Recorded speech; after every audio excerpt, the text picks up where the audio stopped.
evening. This is Marty Owings, and we are live at the state capitol on the second day of the legislative session. I'm joined here today with Senator Jim Abeler, who represents Anoka. Welcome, Jim. In the green room, in the basement, right in the center of all the activity. So right. It's amazing. Good to be here.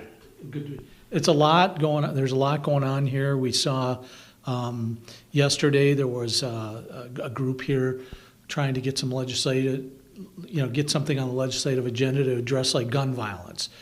Did any of those people stop by? Has this an issue that's come up in caucus? Is anybody want to address this on the Republican side? Well, we abhor gun violence. How horrible, those 17 kids and other people that have come to tragic ends. It just makes you want to weep for the families and the mothers and the brothers, and how horrible is that? And then you hear that the law enforcement knew about the guy, and like, oh, God. And lucky for me, I don't take any NRA money, so that's been the big demand. Don't take any NRA money. It's like, okay. So how do we help families in their time of grief? And, I know that feeling, and it's just a horrible one. So our hearts pour out to those families. Well, what about, along those lines, I mean, the NRA has some influence up here at the Capitol, apparently. And the House side, there's some bills, the Castle Doctrine bill and stuff like that. What do you make of that? What kind of traction will that or won't that get this session? This would not be a good time for bills like that. And whatever merit they have, they wouldn't be respectful. And I'll be surprised if any of that stuff advances on either way. And if you're the legislative risk, right. When something happens, what do legislators do? We pass laws. Right. Yeah, hey, there's a problem. Let's pass a law. Right. And so you want to be sure whatever law you pass actually does some good.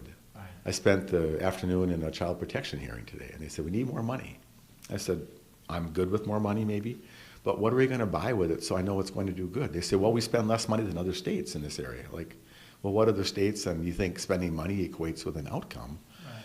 And so how do we best serve? How do we find a way to make our programs function? And how do we respect our great state workers that we have and who are so dedicated to serve? Those are all things that rattle around my head as we're working on things. What practical thing can I do to help, but also not make it worse? You've been at this a long time. You've been the chair of the Health and Human Services Committee on the House side, and now you're going to run a committee on the Senate side. And maybe, did you last year? Were you on a? I was the chairman then too. Okay. Health and Human Services as well? Or right, what do they call finance it? And policy, the human services policy and finance. Yeah, the more delicate part, we have people with disabilities, right. A lot of the state-operated facilities, group homes, a lot of county services for families, and a lot of very hard to figure out problems so how do we make a difference in a good way? We keep asking that question. Well, every year and you and I have had some very candid conversations over the years about health and human services. There's always somebody lined up at the door. The costs, they seem to go up in the double-digit percentage every year to cover things, and yet the need still exists. And then you have the lonely job a lot of times of trying to figure out where to prioritize and put that money. What drives you and what makes you think that this area deserves more than this area, or hey, I can't do as much here, but maybe here? Well, it's not easy. You hear a compelling story about some family and something happened, and like, oh, we have to do something for them, and then the next one comes along and like, here's a compelling story about another thing, and pretty soon the little robin nest has got 20 little robins in it, and you have one worm to share. Do you give one a whole one, or do you give them all a little taste? And back in 2003, we had a big deficit. At that point, I coined a phrase: essential, important, and nice. And so I disciplined myself to say, what's essential? I'll tell you one of my highest priorities for this session, if I could find about $20 million. There are people who are paralyzed from the neck down, and they might need 12 hours a day or 10 hours a day of PCA care just to get out of bed and just to eat and to do things that we just take for granted. And they can't find staff. And so there was a proposal to give a little raise to that category of PCA who are going to go above and beyond. Because if they get stuck in bed, if the guy doesn't show up, they're in bed. They're stuck, yeah. They can't, they're laying there. And so those are the kind of things. That's an example of something that's just really essential. Or taking care of our seniors to make sure they're safe in their nursing homes and their assisted livings. Where in the Department of Health, whose job it is to watch, who, by the way, weren't watching. Right. So those are really essential matters. Important things, you need roads, you need good schools, those are really important. And some things just don't rise to that level. And so it's a hard discipline. Yeah. But I have to practice it. Well, let's go back to the topic of the day, really, which is the guns and gun control and stuff like that, because you're somebody who's had to face personal loss in your own life, the loss of a child, and so you can connect on some level with these parents who've just lost their children. What do you say to those people, Senator, if they talk to you about this issue? How do you deal with that? Well, actually, when our son died 6 years ago, I took all the hugs I could get. And so the first thing you do is mourn with them and understand the pain they're feeling, and not give them a false promise or a fake and say, oh, I feel your pain, I'm so sorry, and you're in my thoughts and prayers, but to really care. But then to try to drill down and say, what would make a difference? And what would make a difference? This assault weapon ban, that sounds like a easy one to ban assault weapons. I understand there's 8 million assault weapons in this country. 8 million. So if you make them illegal to buy a new one, you'll just quit making new ones. But 8 million will run through, and so what do you do? And even the bump stock thing, that seems reasonable enough.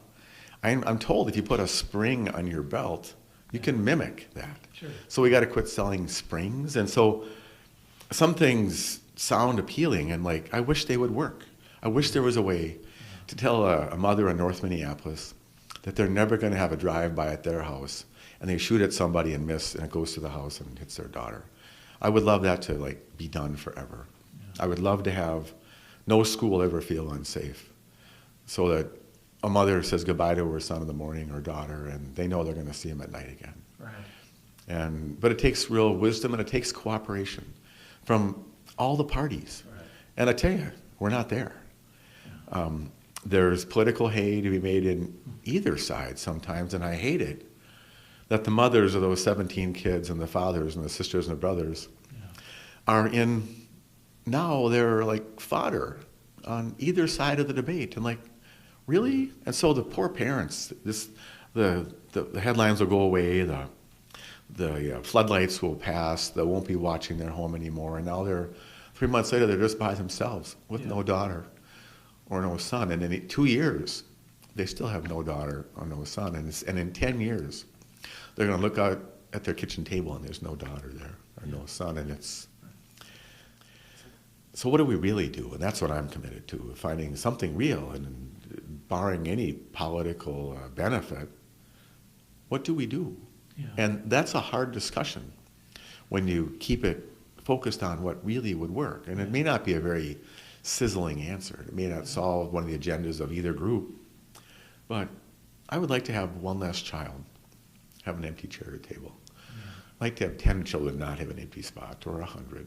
And so that's on my mind. And that's what I think about when I meet one of these parents, sure. And knowing that they're never going to stop breathing. Yeah. And nothing will bring that child back.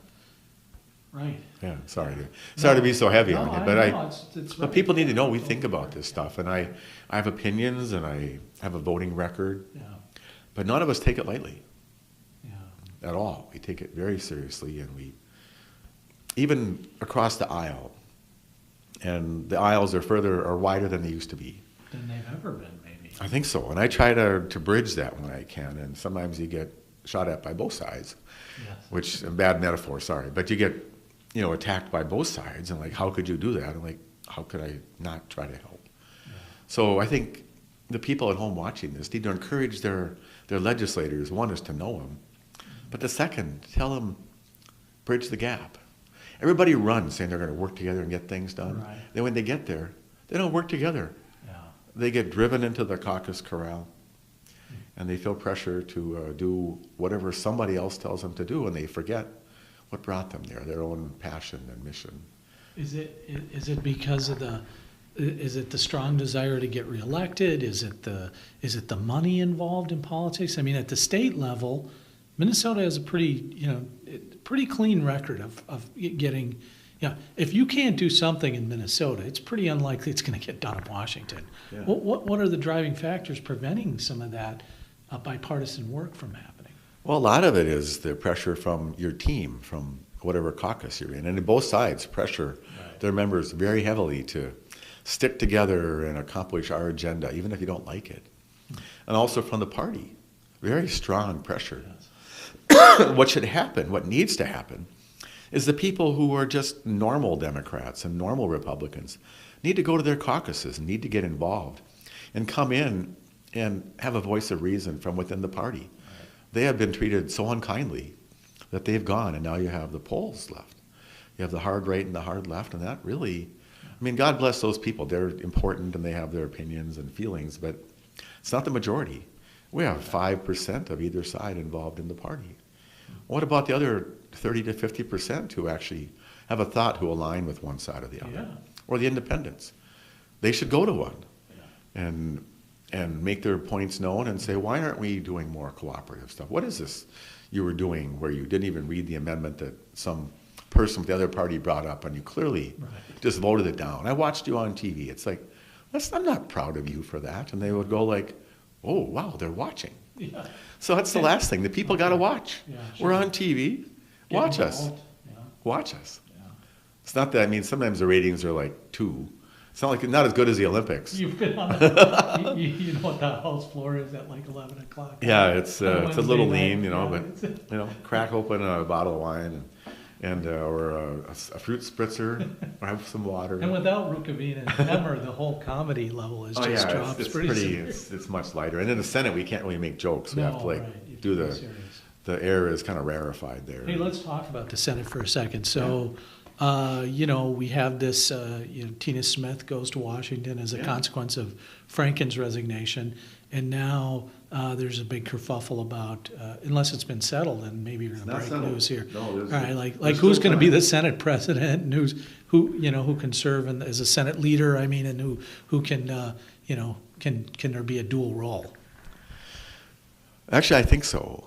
I've listened to, I'm not a constitutional lawyer, so my son is in law school and he loves the Constitution, so he could study this someday and give me his best thought. But it seems as though there's precedent and there's arguments on either side. Right. And whichever side you listen to first, well, that seems reasonable, I vote for that one. Then you listen to the other side argument and go like, well, that seems reasonable, I vote for that one. Right. It's like Fiddler on the Roof. There was one opinion, and then he agreed with that one guy, and you listen to the second opinion, I agree with you. The third guy said, you can't agree with both. He said, I agree with you. And so that's what we're at. And so will the Supreme Court weigh in on it? Who knows? Sounds like they might. Well, stay tuned. Yeah. Film at 10. Yeah, right? Okay. And that'll be we're in the green room, that'll be in the main Capitol press room they'll and have something. A big assembly out There'll be probably snacks, and they'll have banners, and it'll be a crowded room. And that's right. We do have quite a crowd watching us tonight, but they're being very quiet and well behaved, and they're on the interwebs. Yeah. So I wanted to ask you a little bit about. So tonight you just came from caucus, and to the extent that you already know what's in the public view of what is going to be the Republican agenda on the Senate side. Was it a combined House and Senate caucus? Or did you guys went out to eat the other night at the chamber dinner thing? Did you guys all get together there and talk about it? Just so people feel better. I had to pay $65 to go eat at the chamber dinner. So as a senator, you have to say that now. Otherwise, people assume like you got a free dinner. And the dinner was fine, but it's like $65. You could go to Texas Roadhouse or Outback and get the best steak and get all the rolls and everything, and it was fine, but like $65. Yeah. See how this works is you give them $65, they give you back $65 in a contribution at some point. Well, I don't know that happens. They don't give me much money either. So yeah, well, So what's on the Republican agenda for this legislative session in terms of, what are the big things that Republicans want to get accomplished up here? Well, government has to work, and I'm of a point that government has merit, at least to a point. And like for car tabs, what a disaster. Right. And so we're over budget already. It's behind schedule, and they want $43 million. To fix the software, or what's that? Just to make it work the way it was supposed to work. Yeah, well, IT guys are expensive, Senator. Holy cow. Yeah. So if you tried to get your license, if you tried to sell your car in the last little bit, you're probably still waiting for your license to come. It took a while. Yeah, and so people expect government to work. It's not working. Yeah. In my district, people care about good schools, and they want to get home on time. Right. They're very simple. They want to be left alone and have it not be too heavy-handed on them. And so I work very hard to have good schools, and we're, of course, always for that in the safe schools business about how do you make a safe school? And so do you put up a sign talking about guns? Do you have a guy with a gun inside? Do you have 4 of them? Do you have teachers that are armed? Do you have lockdown rooms? And the debate will go on. Right. And I hope the debate goes to what's really a good idea. Yeah. Not in who am I going to try to feed for the election coming up in the fall. And so if we do it right, we will have safer schools. If we do it wrong, we'll have election talking points. And I think the people at home don't want election talking points. That's my view. They'll have to vote with their feet on that one. Well, that means they have to pay attention. They have to watch us on TV and look beyond the postcard. I mean, the whole healthcare thing. Yeah. Here's the Democrat was healthcare for all with Obamacare. Right. And then for the Republicans, Obamacare sucks. Right. And so people would campaign on postcards or the repeal and replace. Like, how long did that last? The time came when they never even knew what to do to repeal and replace it. And so, people need to move beyond a slogan. If it's a 3-word thing, don't trust it. Right. It's probably a fine 3-word thing, but maybe see what's their second sentence and the third sentence. Sure. Ask them for some content. Yeah. Anyway, that's my suggestion. What else is the caucus talking about? There's usually some kind of social issue that it doesn't matter to Republican, Democrat. We still care about roads too. Actually, we're kind of a meat and potatoes group. But this is a budget year, right? It's not a budget year. No, this is. See, I'm confused because one year we didn't get the bond. Well, they both start with a B. And so the budget is past the alphabet from bonding. Right. So it's unfair. Right. So the budget year comes first and the bonding year comes second. Okay. Well, one year you guys didn't pass a bonding bill. Yeah, sometimes they were the same. Right. And that's so confusing. That was last year. Last year we did both. Right. We did the budget first and then the bonding. So again, the sequence is all messed up. So, people say we need a bonding bill. Right. It's better to look at what are we buying in the bonding bill. Sure. We need to keep our higher ed institutions squared away. They need to have the roofs that don't leak and furnaces that work and safe spaces and enough room to handle all the modern technology and keep the millennials learning what they need to know, and so they can be the workforce of tomorrow. So someday I can retire. Yeah. So I can retire someday, which I don't even see on the horizon. And so there'll be some roads, there'll be some wastewater issues. One little town needs $1 million, $1.2 million wastewater treatment plant for about 50 people. There's no way they can buy that. But they're I don't remember the name of the town, but it's some little Flint. Yeah. Oh, sorry, wrong state. Yeah. That's right. But that's funny. But there's an example where people didn't work together. Right. They had a ton of money, and they totally messed it up. Right. People don't want government to mess it up. If you're going to do it, please do it well, and please do as little as you need to do to make our common interests there. Yeah. In the state, our constitutional duties is education, public safety, and roads, transportation. Those are our duties, and we choose to do a lot of good things for people with disabilities and take care of families with needs and all that. We're a very generous state, and in a bipartisan way.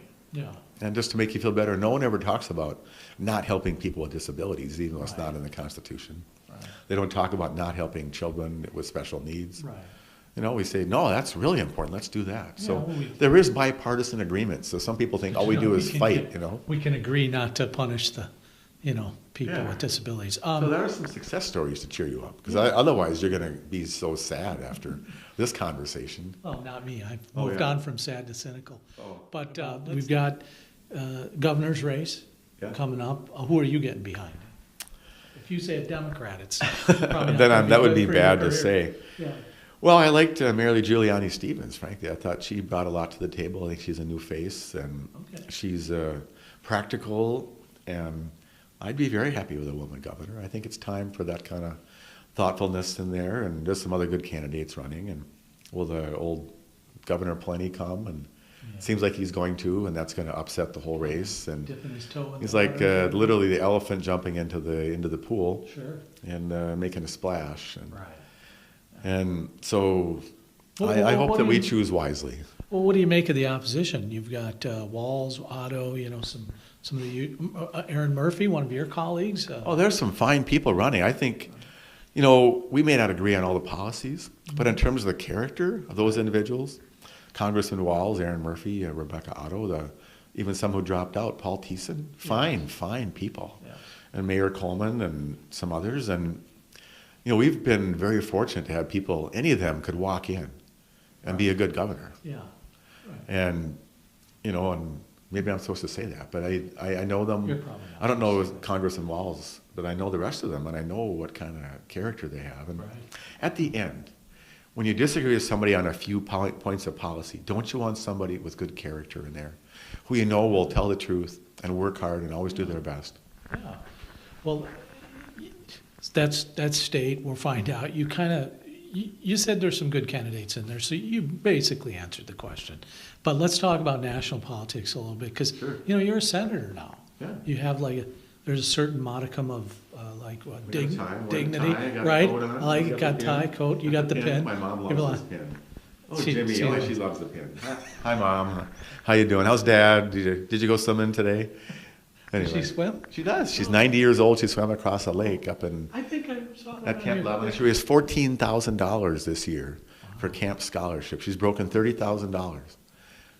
That's old school service. She's officially retired now, but From swimming? from swimming or- across okay. lakes. All right, But she fair. swims in her pool. She swims in her pool. Well, so we turn our attention a little bit to national politics. And have you talked to your grandmother about the administration? 'Cause- Sadly, my grandmother was 107 when she passed away. Oh, grandmother, your mom. Yeah. Yeah, the swimmer.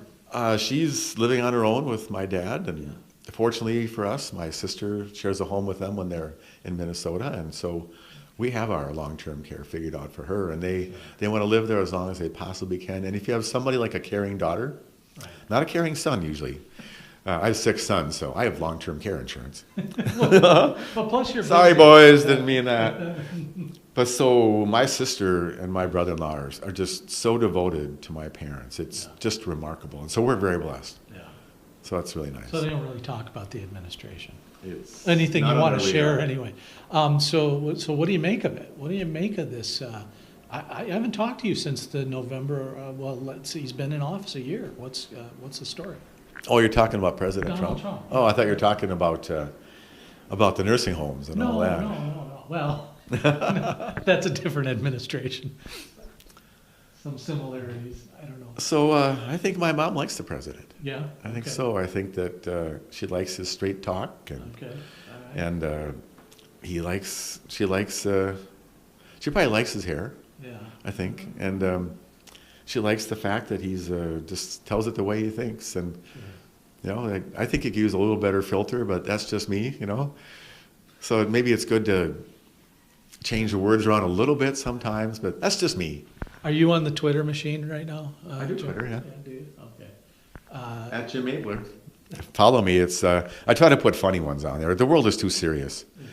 and I never will say, here I am working out at Lifetime Fitness. I'll never do that to you. So I tweeted a couple days ago, just as an example of what you Yes. might see if you follow All right, at so Jim you- Abeler. Yeah. So I woke up and my back was really sore a couple days ago, and I'm not accustomed to that, and I'm a chiropractor. Right.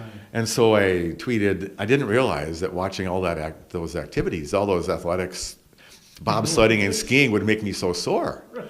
All those crashes, and it must have really taken it in and felt sorry for those individuals. So Well, not Anoka, but another community starts with the letter A. Afton has an Olympic gold medalist today, Jesse Diggins. Is that right? A cross-country How about gold that? medalist. Well, the way to go. And I was cheering for Lindsay, you know, our Yeah, little Buck Lindsay. Hill person. And Yeah. Can you claim her as a... no, they don't talk to me. So No. I'm a powerful senator, but still they don't call. But she's pretty hardcore Democrat. You probably wouldn't. She Oh, I might. didn't know She that. might look you up. Yeah. Oh, yeah. She gets a lot of hate tweets. Some of Um, us don't yes. judge Olympic athlete by their politics. I'm happy that they're proud Americans representing our great country. Well, see, there you go. But Jesse Diggins, Afton. I mean, it's close to Anoka. You could say you were confused, and you could He's claim one of my her. guys, yeah. She's one of your deal. She's one of your. You know, just you start to worry about being thought to be coherent. If you make some of those mistakes, then that's going to be the news. Like Abeler doesn't know where he lives, and we've got a little lost senator. Could you help find him? Well, there's a few around here wandering the halls. So anything else you want to bring up that we haven't touched on regarding this legislative session that's coming up? Anything you personally want to talk about or accomplish? Well, stay tuned. It isn't often you get to have two constitutional crises in one 8-month period. I mean, that's between the governor vetoing the legislative budget, Right. and then who's lieutenant governor, who's the president of the Senate, and all that. And so, Well, the one if you're seems a like student- less of a big deal, right? well, I- we still it- have to pay. I mean, The Senate one seems like we could work that out yeah, but if we weren't stubborn. it was a big deal. It went to the Supreme Court, so it was. You mean the Tina Smith one? No, No, that's the what I'm budget. saying is a lesser big deal. The Oh. budget one seems like a big deal. Yeah. Well, that's going to get worked out, but that went to the Supreme Court, and I don't think anywhere near that the Smith-Fishbach president lieutenant governor matter is anywhere near settled.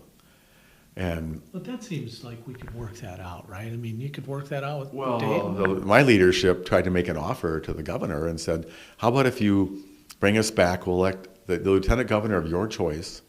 You can have a Democrat lieutenant governor to match your party, and pick a safe seat. You can pick Sandy Pappas or somebody Right. who maybe is thinking to retire. I don't know if she is. This is no announcement. Don't call her up and say I said she's quitting. But there might have been somebody who wanted to have the honor of being a lieutenant governor for a while, and then we could The have picked headline them. is tomorrow, Abeler calls for Pappas to resign. Yeah, there you go. Yeah, actually, the news is that we wouldn't get many hits because, as powerful as I am, I do command an audience. Hey, you could, yeah, definitely. Actually, I thought it would be Sandy, so I asked her, and she said, "Well, I still like being in the Senate, so let me quash that rumor right off the bat." Okay. But people want to pay attention, and the students should watch. This is their government, and so my advice is, it belongs to you. Yeah. What happens to it is partly on you all by keeping us accountable. And So the people that show up, the people that show up, I notice my own. I mean, there's random people walk in the door, but if it's my constituent and if I've known them from before, yeah, I'm very mindful of what they think. And if they're a new constituent to me, I still care a lot what they think. right. But if they've taken the time to nurture a relationship with me, and there's several hundred who have, but thousands who haven't. So now they're my expert on Yeah. waste management or on some kind of healthcare matter or on You're talking wetlands. Not lobbyists, but you're talking about Just just an real people. ordinary citizen. Real people who read. And by the way, please read. Reading is a good idea. Reading feeds your brain cells and you learn things. And you don't succumb to 3-word slogans then. Well, Rich Newmeister, he reads a lot of the bills. He'll find stuff Yeah. you guys, Republicans and We're with Democrats. Rich on next Tuesday. We've got a bill up in the Judiciary Committee. There's that Stingray Yes, right. cell phone Right. snooping thing. Right. We're going to clean it up so they have to. You're against use that, data. right? Oh, yeah, don't be snooping on me. Just, I mean, broad. They can snoop broad on you, I collection. guess, but Well, if you don't know, mind. I'm not a senator. No, but we're going to clarify it so that it's not misused because now they can eavesdrop everywhere. And Right, they do a broad collection of cell phone conversations. Yeah. That falls under the, that's not good. that's not good. But And so we're going but to, that's been around for like 3 years, and there was a secret $100,000 allocation for it. We found it in a bill. if you remember Brandon Peterson, and he was a privacy guy, libertarian. Yes. And so I replaced him. He resigned on Halloween yeah. of 2015, and I was elected February 9th. But this is the Brandon Peterson Memorial Privacy Bill Okay. to fix Stingray. Right. So, Well, you've had plenty of House colleagues involved in and it. I'm working with Representative Scott, Yeah. who is also Brandon's state representative. And so the two of us are serving one guy who cared enough to be involved. And because we're helping a man who took this topic forward, we're going to help a lot of people to have some modicum of the privacy that I think they deserve. Sure. What about Mary Liz Holberg? You ever look her up, Jim, I on saw her privacy? today. She's a proud commissioner for Dakota County, Okay. and She's a big advocate for privacy. she'd be all over this. Yeah, she'd be. She was, she's, just for your Democratic friends, there's some things that Mary Liz and your Democratic friends would not agree on, but they would appreciate her focus, her candor, her unswerving resolve to what she believes in, many of which are actually privacy principles that business doesn't want, because they want to broach our privacy, and she's there fighting for the people. And so you don't want to turn an eye from anybody, because they might surprise you. Right. Very well respected up here, and I think her legacy lives on in some of the privacy data stuff that has.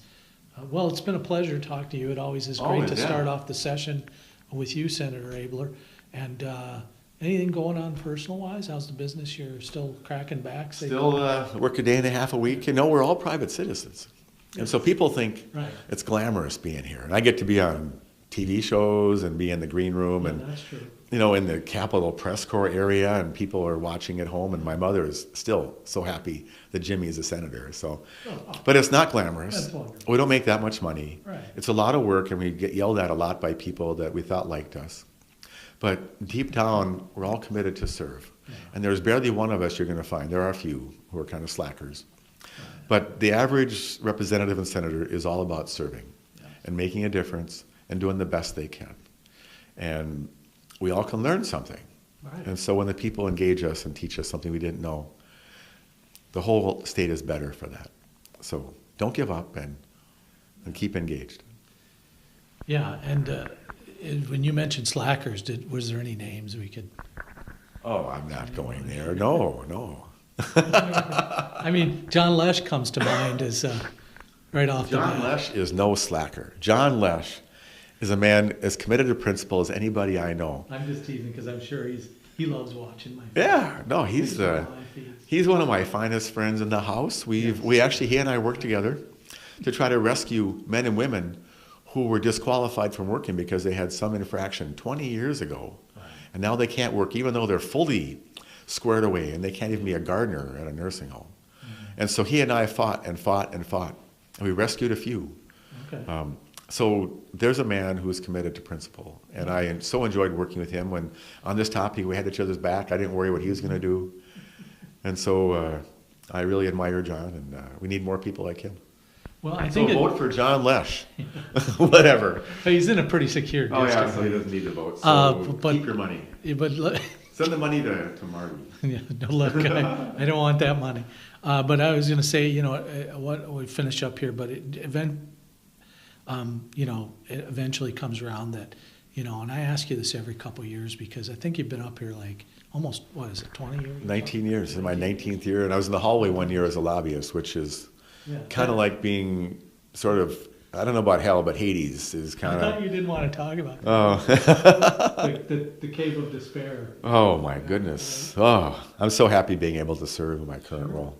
But, it comes around to ask you, what do you got left in the tank? I mean, you took a vote for a gas tax once. They tried to throw you out of the party. They basically stripped you of all your committee duties that next year's punishment, and you've been alienated and ridiculed from both sides of the aisle, and yet your constituents keep sending you back up here.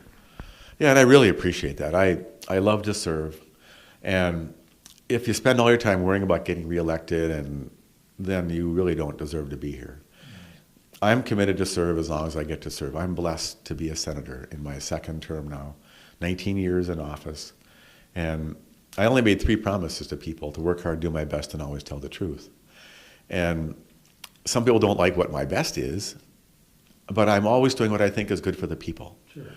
And they think we're here working for them. And so I'm going to do that as long as they let me stay. I'm only 63. And so I feel very fortunate to have this opportunity as long as my practice as well.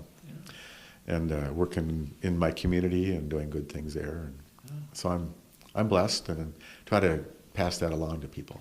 You get to come to work every day with a guy like Senator Eakins. He's a really good guy from the north. Another fine example of a Does he fly senator. his own plane down? No, he's got some kind of deal working. I just know it's too far to walk. So. It's not like he's got a private jet. I should say it's like an old rickety prop plane. I'm surprised he makes wind it up. Yeah, it's a biplane. Guy gets out in front and turns. The Snoopy, and he's got a scarf and the Sopwith camel, and look out for the red bear, and that's all I can But say. do you guys sit near each other, and do they designate have they divided the Senate to, There's the Medes and the Democrats. Persians. There's definitely a line, Yeah, and right. so They draw a line. yeah. So I'm very happy with my chair, and he's not as happy with his. So Yeah, right. the Democrats have to sit in the front in the Senate, Oh, and they can't turn their head to look at me. They have to look at the president. Well, that was it's really hard. hard for me. It's harder to sleep up there too if if you're dozy in the afternoon. Yeah. So exactly. Hey, it's about commitment to serve. Now, enough of this. We never doze. Right, I know.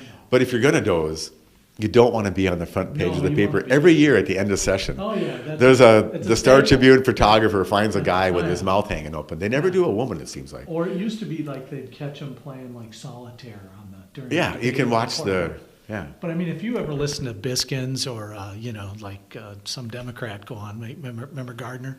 Yeah. Paul Gardner, yeah, he can go on forever on recycling. Yeah. You just got to open the computer and Actually, he's another fine man. I count him a friend. So, So do I. That is decent.